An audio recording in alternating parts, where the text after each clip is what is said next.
Okay, hello people and welcome back. As you can see, we've had our first package arrive. This are the brake seals. This one's for the rear caliper, and this one set here is for the two fronts. Comes with new copper washers, bleed valves, and all this goodness, and some rubber grease. We've got some instructions. It says please read, so that is what we're going to do. But first of all, I want to make sure all this stuff is super clean. You can see it's still a bit grubby. So I've got my bucket of water with some soap in there. I'm going to give these a good scrub.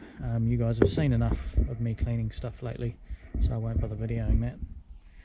So we'll get back to when we start fitting some new seals. Cool. Okay, so here we have a rear caliper. Here's our old dust seal, and here's our old brake seal, piston seal. Here's the kit. I'm just holding these up. It looks almost identical. Yep, cool. So we'll get this open, and just been reading the instructions. Just says to use a bit of rubber grease and carefully seat them in. There should be no resistance of anything to get them in. Yeah, so let's do it. Cool.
Okay, so there we have the seal all seated on the inside and on the outside here.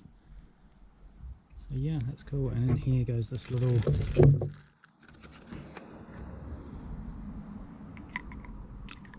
part which spins, so the pad must ride on that somehow.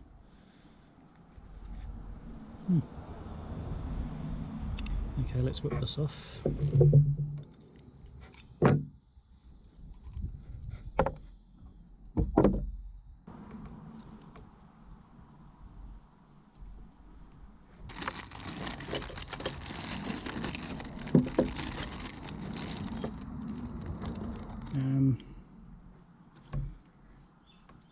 There's not a huge amount of meat left on these, but I'm going to use them for now.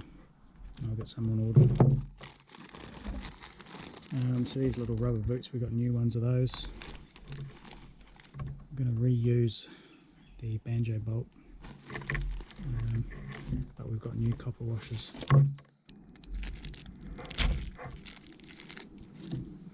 Okay, so this bit here, this has to go through here and pop out the other side. So we're just going to get some of this rubber grease.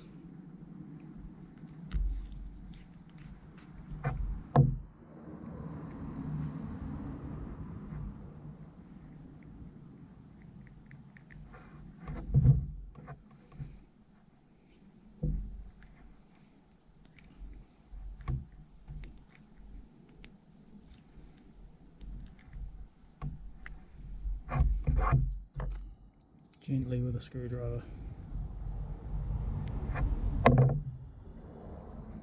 Here we have it. Okay, so this one just clips onto here.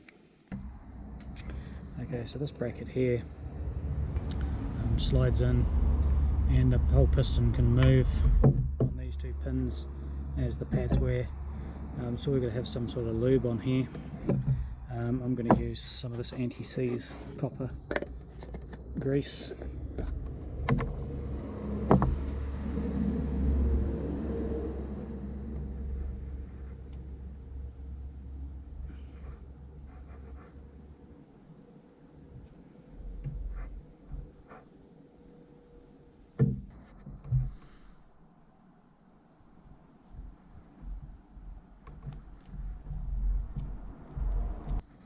Yeah, we're in. Okay, after about 10 minutes of fluffing around with the little spring and clips, I finally got it in there. I just could not for the life of me remember how it went. Okay, now we can throw it on the bike.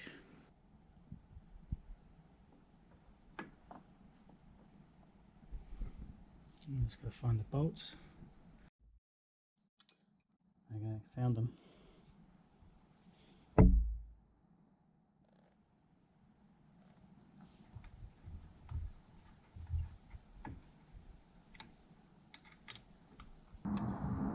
Two new copper washers.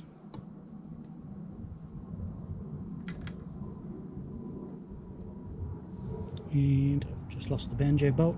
Oh, there it is.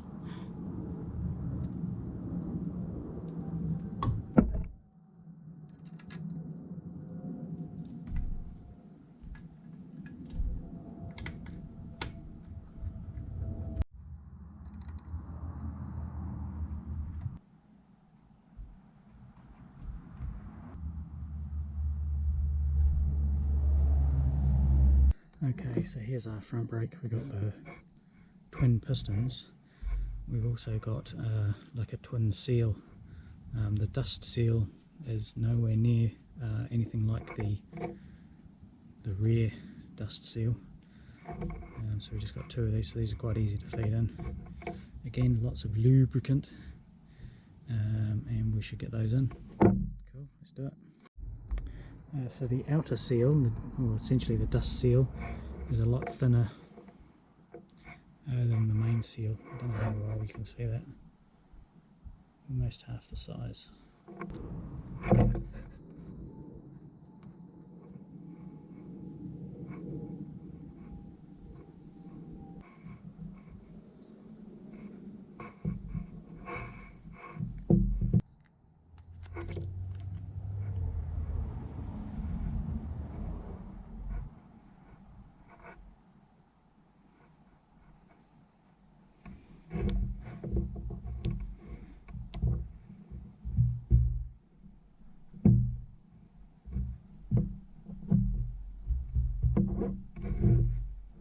We're in. Okay, so these are rebuilt front calipers. I'm not going to put them on the bike just yet, so I shall put them in this box here for safekeeping until we're ready. I'm going to whip those forks off. The seals are leaking. I need to do that at some stage. Yeah, so that's why those calipers aren't going on. Cool. Okay, have the throttle assembly here. Wasn't planning on pulling it to bits, just giving it a nice clean up. It was a bit sticky though, so I'm just going to fire some WD-40 down inside here and see how that goes.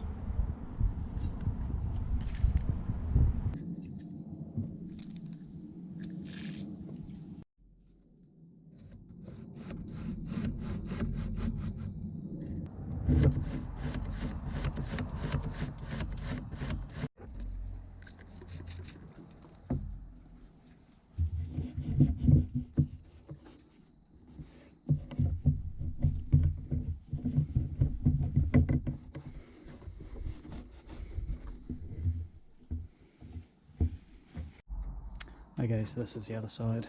This is the clutch side. We've got our choke lever. Again, just going to give it a clean, not pulling it to bits.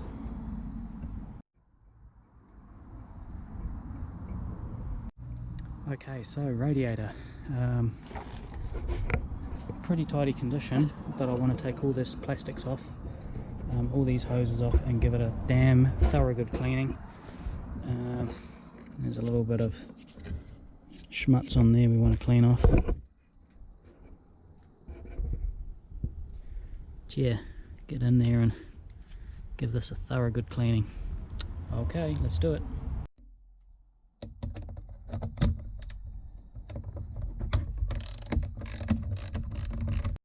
So just undoing all this and all these brackets and stuff, it's quite intricate how it goes together.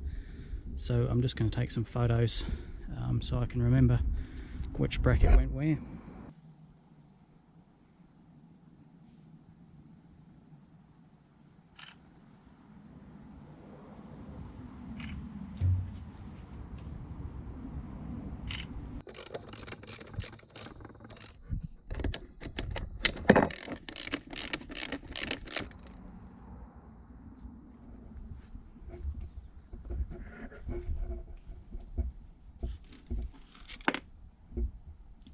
Thin, isn't it? Quite delicate. I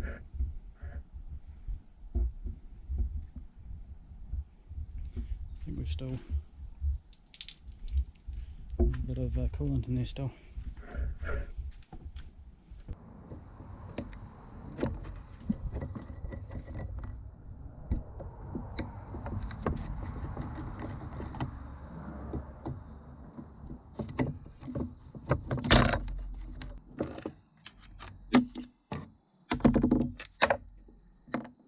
Give this a wash.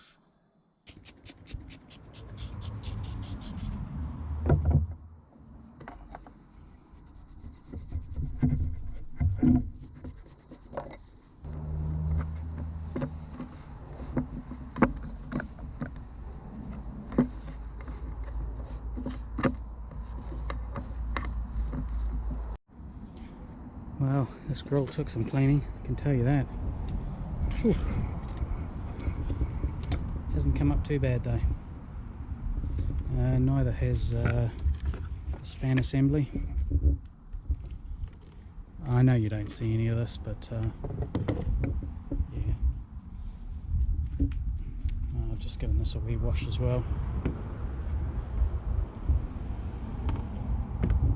Cool, let's carry on. Okay, so we have one nice clean radiator assembly. I'm going to throw this back in my container so it's nice and safe, because I'm not quite ready to throw it on the bike just yet. Okay, so in this box here I've got the rear taillight assembly, which I cleaned and polished ages ago.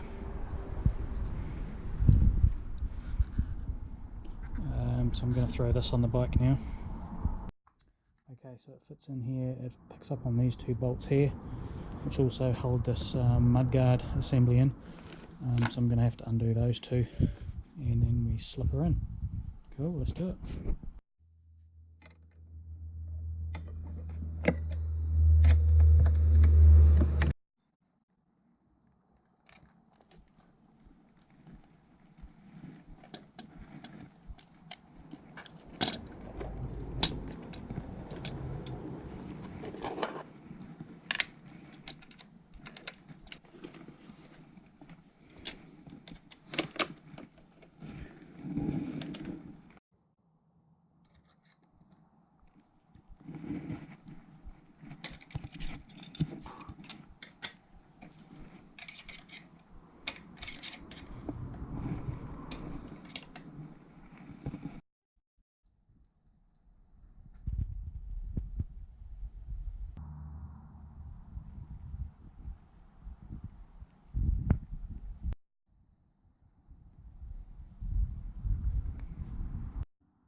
Okay, so I see no reason why we can't get this rear hugger on,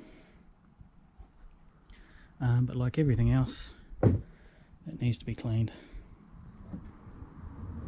Okay.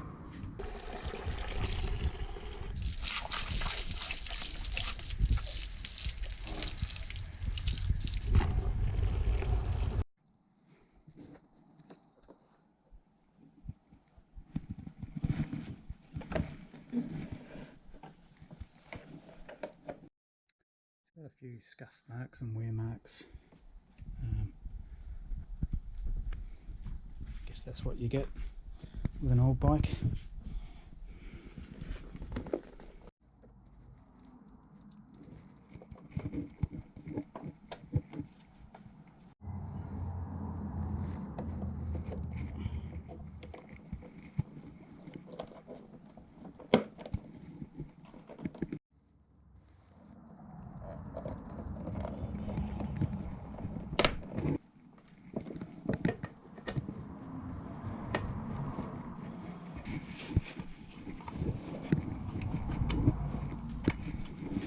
Not looking too bad at all. Okay people, thanks for watching. Hope you enjoyed the video. Still got some more parts on order. Still waiting for them to arrive. So as soon as they arrive, we can get a bit further into it. Might even start to put the rear cowling on the rear seat. I've got nothing stopping me from doing that. So yeah. Now if anyone's interested about this bike, maybe they didn't have these in your country. They stopped building these in the mid-90s. 4-cylinder twin cam 16 valve 250s were just too expensive to produce, so they started making all these other single cylinder 250s and twin cylinder 250s that didn't have that much power, and so they started going to 300s and 350s and so on. But now they've actually brought out one of these again for 2020. And I'll throw a couple of pictures up. Looks like an awesome fun bike. Little 250 4-cylinder twin cam 16 valve sports bike. Be interesting to see how much they go for. I can imagine they wouldn't be too cheap. So yeah, okay. See you later. Out of here.